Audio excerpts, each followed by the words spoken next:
ನಾವೆಲ್ಲರೂ 5 ಸಂದರ್ಭದಲ್ಲಿ ಬಾಯಿ ಮುಚ್ಕೊಂಡಿರ್ಬೇಕಾಗತ್ತೆ.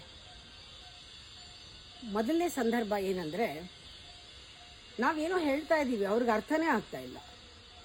ಅವ್ರು ಯಾವುದೋ ಸ್ಟೇಟಲ್ಲಿದ್ದಾರೆ, ಅರ್ಥನೇ ಆಗ್ತಾ ಇಲ್ಲ. ಅವಾಗ ನಾವು ಬಾಯಿ ಮುಚ್ಕೊಂಡಿರ್ಬೇಕು. ಎರಡನೇ ಸಂದರ್ಭ, ನಮಗೆ ಹೇಳೋದ್ರಲ್ಲಿ ಏನೋ ಡೌಟ್ ಇದೆ ಅಂದ್ಕೊಳ್ಳಿ, ಬಾಯಿ ಮುಚ್ಕೊಂಡಿರ್ಬೇಕು. ಮೂರನೇ ಸಂದರ್ಭ ಯಾವಾಗ ಅಂತಂದರೆ, ಯಾರೋ ಯಾರ ಬಗ್ಗೆನೋ ನೆಗೆಟಿವ್ ಮಾತಾಡ್ತಿದ್ದಾರೆ, ನೀವು ಬಾಯಿ ಮುಚ್ಕೊಂಡಿರ್ಬೇಕು, ಇಂಟರ್ಫಿಯರ್ ಆಗಬಾರ್ದು.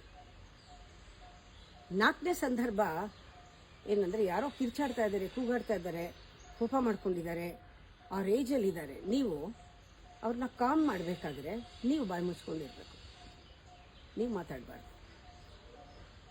ಲಾಸ್ಟ್ 5ನೇದು, ಯಾರಾದರೂ ಅವ್ರು ಎಮೋಷನಲ್ ಆಗಿ ನಿಮ್ಮ ಹತ್ರ ಏನಾದ್ರು ಹೇಳಕ್ಕೆ ಬಂದಾಗ ಅವ್ರಿಗೇನು ಅಡ್ವೈಸ್ ಕೊಡಬೇಡಿ, ಸುಮ್ಮನೆ ಕೇಳಿ, ಬಾಯಿ ಮುಚ್ಕೊಂಡು ಕೇಳಿ, ಬಾಯಿ ಮುಚ್ಕೊಂಡು.